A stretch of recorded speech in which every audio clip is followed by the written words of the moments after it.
Hello दोस्तों, good evening दोस्तों। आप सभी का आज की क्लास में स्वागत है। तो आइए स्टार्ट करते हैं। हमारी जो एसएससी जीडी की सीरीज है उसको आगे बढ़ाते हैं। आज का हमारा जो प्रैक्टिस सेट है ये है 25 नंबर का। इससे की पहले के भी सेट हमने 24 तक अपलोड कर दिए हैं, आप वो क्लासे भी एक बार देख सकते हैं।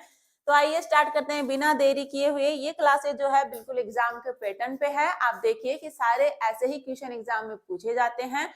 तो बिना देरी किए हुए देखिए पहला क्वेश्चन और इसका आंसर बताइए। क्वेश्चन में क्या दे रखा है, देखिए सत्यशोधक समाज के संस्थापक कौन थे। तो इसका आंसर जल्दी से कमेंट करके बताइए, सत्यशोधक समाज के संस्थापक कौन थे। ऑप्शन में दे रखा है गोपाल कृष्ण गोखले, एमजी रनाडे, ज्योतिबा फुले और खान अब्दुल गफार खान। तो कौन थे सत्यशोधक समाज के संस्थापक? ये थे ज्योतिबा फुले। कौन थे? ज्योतिबा फुले थे। इनकी एक बुक थी, उसका नाम क्या था? गुलामगिरी था। इसके अलावा देखिए सर्वेंट्स ऑफ इंडिया सोसाइटी के संस्थापक कौन थे? ये थे गोपाल कृष्ण गोखले। इनसे भी रिलेटेड क्वेश्चन एग्जाम में पूछा गया है कि सर्वेंट्स ऑफ इंडिया सोसाइटी के संस्थापक है वह कौन थे। तो ये गोपाल कृष्ण गोखले थे। प्रार्थना समाज के संस्थापक कौन है? एमजी रनाडे हैं। सत्यशोधक समाज के ज्योतिबा फुले है। इनकी इंपॉर्टेंट बुक है, उसका नाम है गुलामगिरी, जो एग्जाम में बहुत बार पूछी गई है कि गुलामगिरी है वो किन की बुक है या गुलामगिरी के लेखक कौन है। तो ये कौन है? ज्योतिबा फुले है। इसके अलावा देखिए ऑप्शन 4 में दे रखा है लाल कुर्ती दल या खुदाई खिदमतगार, इसके संस्थापक कौन है? तो ये है खान अब्दुल गफार खान। इन्होंने किसकी स्थापना की थी? लाल कुर्ती दल या खुदाई खिदमतगार की। तो सारे पॉइंट इंपॉर्टेंट है एग्जाम के पॉइंट ऑफ व्यू से। ये सारे पॉइंट एग्जाम में पूछे गए हैं, ये किसी न किसी एग्जाम में आए हुए क्वेश्चन हैं। तो आपको ये सारे पॉइंट याद रखने हैं। इसके अलावा हम आगे के क्वेश्चन की ओर बढ़ते हैं और इसका आंसर बताइए।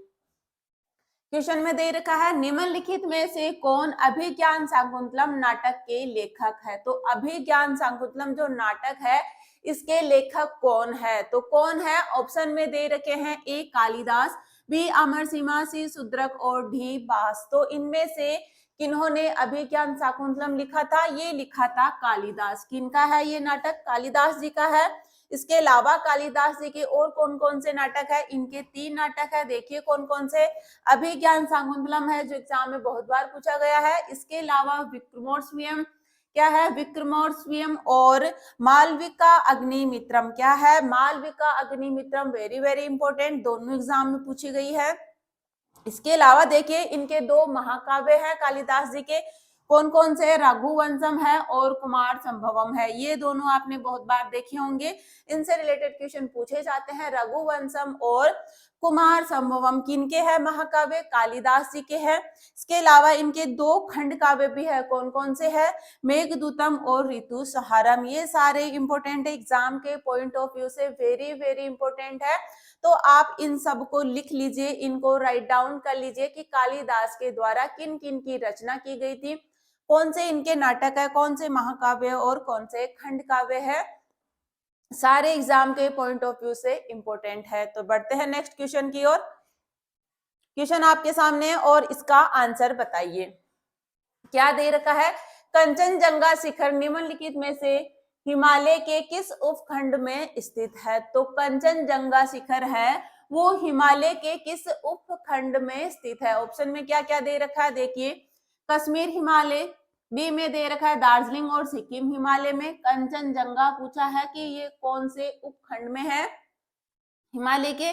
सी में है हिमाचल और उत्तरांचल हिमालय और डी है अरुणाचल हिमालय। तो कौन से में है ये है दार्जिलिंग और सिक्किम हिमालय में उपस्थित है। के अलावा देखिए कंचनजंगा है ये दुनिया का तीसरा सबसे ऊंचा पर्वत है। कैसा है? दुनिया का तीसरा सबसे ऊंचा पर्वत है, जिसकी ऊंचाई कितनी है? 28,169 फीट है या 8,586 मीटर इसकी ऊंचाई है। इसके अलावा कंचनजंगा से इंपॉर्टेंट है, कंचनजंगा राष्ट्रीय उद्यान को 2016 में मिश्रित श्रेणी के तहत विश्व विरासत स्थल में नामित किया गया है। तो इसको विश्व विरासत स्थल में भी शामिल किया गया है। किसको? कंचनजंगा राष्ट्रीय उद्यान को कब शामिल किया गया है? 2016 में मिश्रित श्रेणी में इसको शामिल किया गया है। कौन सा है? कंचनजंगा राष्ट्रीय उद्यान है, इसको 2016 में मिश्रित श्रेणी के तहत विश्व विरासत स्थल में इसको शामिल किया गया है। ये कंचनजंगा से इंपोर्टेंट पॉइंट हुए। बढ़ते हैं नेक्स्ट क्वेश्चन की ओर। इसका आंसर बताइए। क्वेश्चन में दे रखा है, निम्नलिखित में से किस भारतीय लेखक ने प्रसिद्ध उपन्यास गीतांजलि लिखा? तो गीतांजलि के लेखक कौन है? एग्जाम में बहुत बार पूछा जाता है गीतांजलि से क्वेश्चन। तो किन्होंने लिखा है गीतांजलि? ऑप्शन में दे रखा है जवाहरलाल नेहरू, बी रविंद्रनाथ टैगोर, सी भगत सिंह और डी महात्मा गांधी। तो गीतांजलि है ये किन के द्वारा लिखी गई है? तो इसका आंसर क्या होगा? ये रविंद्रनाथ जी के द्वारा गीतांजलि को लिखा गया है। और इसके लिए, किसके लिए? गीतांजलि के लिए 1913 में इनको साहित्य का नोबेल पुरस्कार भी मिला है। किनको? रविंद्रनाथ टैगोर को 1913 में साहित्य का नोबेल पुरस्कार भी मिला है। किसके लिए? गीतांजलि के लिए इनको साहित्य का नोबेल पुरस्कार दिया गया था। कब? 1913 में। इंपोर्टेंट है, ये सारे पॉइंट इंपोर्टेंट है। 1913 में साहित्य का नोबेल पुरस्कार और गीतांजलि बुक के लिए किनको? रविंद्रनाथ टैगोर को दिया गया। नेक्स्ट क्वेश्चन की ओर बढ़ते हैं। इसका आंसर बताइए। क्वेश्चन में दे रखे हैं, कहाँ का 10 काठिया ऐतिहासिक और पौराणिक घटनाओं को दर्शाने वाला 2 पुरुषों द्वारा किया जाने वाला आदिवासी नृत्य है? कौन सा है? 10 काठिया है, वो ऐतिहासिक और पौराणिक घटनाओं को दर्शाने वाला नृत्य है। किनके द्वारा किया जाता है? पुरुषों द्वारा किया जाने वाला ये आदिवासी नृत्य है। ये कहाँ का है? कहाँ का है?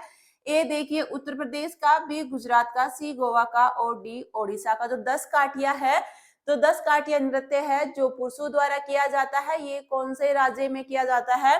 तो ये ओडिशा का एक नृत्य है। इसके अलावा ओडिशा के और कौन कौन से लोक नृत्य हैं, हम एक एक करके आपको सारी क्लासों में सारे जितने भी राज्य हैं उनके लोक नृत्य कवर करवा देंगे। तो आप क्लासों से जरूर जुड़िए, क्लास को लास्ट तक जरूर देखिए, ये आपके एग्जाम के लिए हेल्पफुल होने वाली है। ऐसे ही क्वेश्चन एग्जाम में पूछे जाते हैं। तो ओडिशा के लोक नृत्य कौन कौन से हैं? ओडिसी नृत्य है, वेरी इंपोर्टेंट। छऊ नृत्य है, चेती घोड़ा नृत्य है, छऊ इंपोर्टेंट है, ओडिसी नृत्य भी इंपोर्टेंट है। सारे के सारे ये ओडिशा के लोकप्रिय नृत्य है, इन्हीं से एग्जाम में क्वेश्चन बनते हैं। तो ये ओडिशा के लोकप्रिय नृत्य हुए, इनको याद रखना है, ऐसे ही क्वेश्चन एग्जाम में आते हैं। नेक्स्ट क्वेश्चन की ओर बढ़ते हैं। क्वेश्चन में दे रखा है, भारत के संविधान के निम्नलिखित में से किस संशोधन ने गोवा को राज्य का दर्जा दिया? तो गोवा को राज्य का दर्जा है वो कौन से संविधान संशोधन से दिया गया था? ऑप्शन में क्या दे रखा है देखिए, 52वां संशोधन, 56वां संशोधन, 86वां या 48वां संशोधन। तो कौन से संशोधन के द्वारा गोवा को राज्य का दर्जा दिया गया है? गोवा से इंपोर्टेंट क्वेश्चन बनते हैं, तो ये बताइए इसका आंसर। जितने भी ये संशोधन है आपको एक एक करके कवर करवा दिया जाएगा। तो है कौन सा है? 56वां संविधान संशोधन के तहत गोवा को राज्य का दर्जा दिया गया था। इसके अलावा देखिए 52वां संशोधन, इसमें क्या है? दल बदल विरोधी कानून है, वो किससे संबंधित है? ये है 52वां संविधान संशोधन से है, वो है दल बदल विरोधी कानून।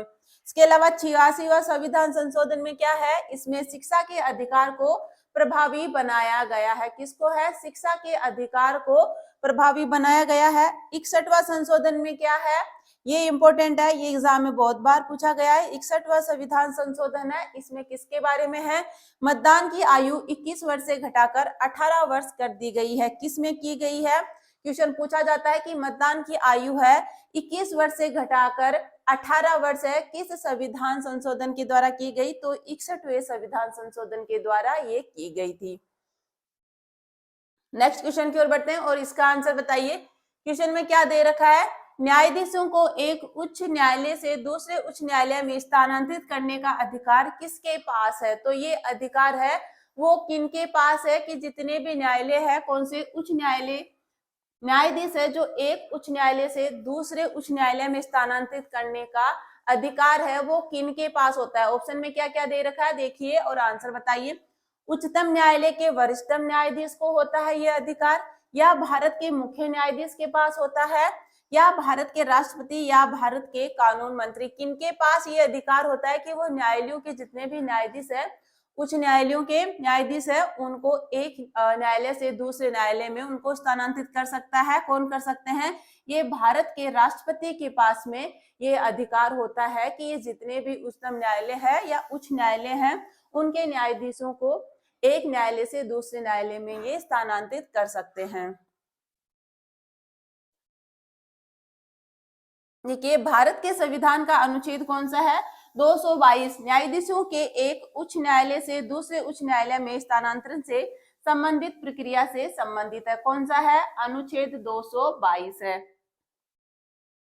नेक्स्ट क्वेश्चन की ओर बढ़ते हैं और इसका आंसर बताइए। क्वेश्चन में दे रखा है, आधुनिक औद्योगिक प्रणाली के उदय से पहले भारतीय निर्यात में मुख्य रूप से क्या था जो विनिर्माण शामिल थे? तो कौन सा विनिर्माण शामिल थे इनमें से? ए इलेक्ट्रिकल्स के, बी रसायन के, सी प्रकाश मशीनरी के और डी सूती और रेशमी कपड़ों के। तो कौन से विनिर्माण शामिल थे? तो इसमें से कौन सा है? ये है सूती और रेशमी कपड़ों के विनिर्माण शामिल थे इसमें। ऐसे ही क्वेश्चन एग्जाम में पूछा गया है, ये प्रीवियस ईयर का क्वेश्चन था और इसका आंसर बताइए। इसका आंसर क्या होगा? क्वेश्चन में दे रखा है, अनहैप्पी इंडिया पुस्तक किसने लिखी? तो अनहैप्पी इंडिया ये पुस्तक है, ये किन के द्वारा लिखी गई थी? तो इसका आंसर क्या होगा? ऑप्शन देखिए, एस एन बनर्जी के द्वारा, बी वी डी सावरकर, सी लाला लाजपत राय और डी देवेंद्रनाथ टैगोर। तो किन के द्वारा लिखी गई थी अनहैप्पी इंडिया पुस्तक? ये लिखी गई थी किन के द्वारा? लाला लाजपत राय के द्वारा। इनको पंजाब केसरी के नाम से भी जाना जाता है। उपनाम से रिलेटेड क्वेश्चन भी पूछा जाता है। पंजाब केसरी के नाम से किनको जाना जाता है? तो ये लाला लाजपत राय को पंजाब केसरी के नाम से भी जाना जाता है। इन्होंने लाहौर में कब 1921 में किसकी स्थापना की थी? Servants of the people society की इन्होंने स्थापना की थी। कहां पर की थी? लाहौर में की थी। कब की थी? 1921 में। इंपोर्टेंट है ये। Servants of the people society की स्थापना है किन के द्वारा की गई थी? लाला लाजपत राय के द्वारा, लाहौर में 1921 में। इस क्वेश्चन से ये इंपोर्टेंट क्वेश्चन बनते हैं। सारे पॉइंट इंपोर्टेंट है, आपको ऐसे ही पॉइंट लेके आए एग्जाम के लिए जो इंपोर्टेंट हो, ऐसे ही क्वेश्चन आपके एग्जाम में पूछे जाते हैं। तो आपको इन क्लासों को लास्ट तक जरूर देखना है। इस सीरीज से आप जुड़िए, ये आपके एग्जाम के लिए बिल्कुल हेल्प करेगी। ऐसे ही क्वेश्चन एग्जाम में पूछे जाते हैं। तो इसका आंसर बताइए। क्वेश्चन में दे रखा है, गांधार महाजनपद की राजधानी कौन सी थी? तो गांधार महाजनपद की राजधानी है वो कहाँ थी या कौन सी थी? तो ऑप्शन देखिए और आंसर जल्दी से कमेंट कीजिए। वैशाली, चंपा, कुशीनारा और तक्षशिला। तो गांधार महाजनपद की राजधानी कहाँ थी?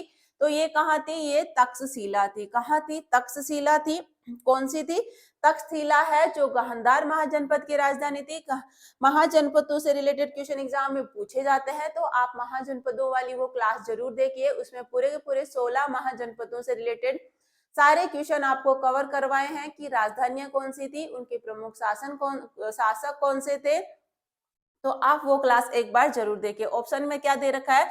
वजी महाजनपद की राजधानी कौन सी थी? वैशाली थी। कौन सी थी? वैशाली थी। वजी महाजनपद की राजधानी वैशाली थी। इसके अलावा देखिए, अंग महाजनपद की राजधानी कौन सी थी? चंपा थी। मल्ल की राजधानी क्या थी? ये कुशीनारा थी। सब इंपोर्टेंट है, जितने भी महाजनपद है उनकी राजधानियां आपको याद करके जानिए, एग्जाम में पूछे जाते हैं। नेक्स्ट क्वेश्चन की ओर बढ़ते हैं और इसका आंसर बताइए। क्वेश्चन में दे रखा है, निम्नलिखित में से किस राज्य में गोंचा महोत्सव मनाया जाता है? जल्दी से आंसर बताइए। गोंचा महोत्सव है वह कौन से राज्य में मनाया जाता है? ऑप्शन में दे रखा है छत्तीसगढ़, बी कर्नाटक, सी झारखंड और डी ओडिशा। तो गोंचा महोत्सव है ये छत्तीसगढ़ राज्य में मनाया जाता है। कहाँ मनाया जाता है? छत्तीसगढ़ राज्य में ये मनाया जाता है। इसके अलावा देखिए, छत्तीसगढ़ की और कौन कौन से त्योहार है? हरेली है, वेरी वेरी इंपोर्टेंट, ये बहुत बार एग्जाम में पूछा गया है। हरेला जो महोत्सव है ये हरेली है। ये त्योहार कहाँ का है? ये है छत्तीसगढ़ का एक त्योहार है। इसके अलावा भोजली है, कोरबा महोत्सव है, छेर छेरा है, हल षष्ठी या हर छठ या कमर छठ, ये सारे छत्तीसगढ़ के इंपोर्टेंट त्योहार है। नेक्स्ट क्वेश्चन की ओर बढ़ते हैं। इसका आंसर बताइए। क्वेश्चन में क्या दे रखा है जल्दी से पढ़िए और इसका आंसर कमेंट करके बताइए। ऐसे ही क्वेश्चन एग्जाम में पूछे जाते हैं। तो देखिए, बेकिंग सोडा का रासायनिक सूत्र क्या है? तो क्या है? ऑप्शन में दे रखा है। देखिए क्या होगा इसका आंसर? बेकिंग सोडा का रासायनिक सूत्र क्या होगा? तो बेकिंग सोडा का रासायनिक सूत्र क्या है? ये है NaCO3। क्या है? NaHCO3 है बेकिंग सोडा का रासायनिक सूत्र। इसके अलावा देखिए बेकिंग सोडा से इंपॉर्टेंट पॉइंट क्या है, इसे सोडियम बाइकार्बोनेट या सोडा के बाइकार्बोनेट के रूप में भी जाना जाता है। तो इसका अन्य नाम क्या है बेकिंग सोडा का, इसको सोडियम बाइकार्बोनेट या सोडा के बाइकार्बोनेट के रूप में भी इसको जाना जाता है। ये एक सफेद क्रिस्टलीय पाउडर है। कैसा है, ये एक सफेद क्रिस्टलीय पाउडर है और इसका उपयोग क्या होता है, खाना पकाने और बेकिंग एजेंट के रूप में इसका उपयोग किया जाता है। ऐसे ही क्वेश्चन आते हैं, ये प्रीवियस ईयर का क्वेश्चन है। नेक्स्ट क्वेश्चन की ओर बढ़ते हैं, इसका आंसर बताइए। क्वेश्चन में दे रखा है किसान घाट किस महापुरुष का समाधि स्थल है। तो किनका है, किसान घाट है वो कौन से महापुरुष का समाधि स्थल है। ऑप्शन में है जगजीवन राम का, बी है ज्ञानी जेल सिंह का, सी है चौधरी चरण सिंह और डी है लाल बहादुर शास्त्री। तो किनका है किसान घाट, ये है चौधरी चरण सिंह का ये समाधि स्थल है और ये कहाँ पर है, ये दिल्ली में स्थित है। चौधरी चरण सिंह का जो है समाधि स्थल जो किसान घाट है ये कहाँ पर है, दिल्ली में स्थित है। चौधरी किसानों के नेता माने जाते थे। चौधरी चरण सिंह जो हवाई अड्डा है ये कहाँ पर है, ये लखनऊ में है। कहाँ पर है, चौधरी चरण सिंह हवाई अड्डा है ये लखनऊ में है। इंपॉर्टेंट है, इससे क्वेश्चन पूछा गया है। चौधरी चरण सिंह हवाई अड्डा लखनऊ में स्थित है। नेक्स्ट क्वेश्चन आपके सामने, इसका आंसर बताइए। दिल्ली चलो का नारा किसने दिया था, आपको पता होगा इसका आंसर, जल्दी से कमेंट करके बताइए। नारों से रिलेटेड क्वेश्चन है, हमने एक अलग से वीडियो में दिए हैं तो आप वो क्लास देख सकते हैं, प्रमुख वचन और नारे। अब वो क्लास देखिए, उसमें सारे नारे एक साथ कवर करवाए हैं।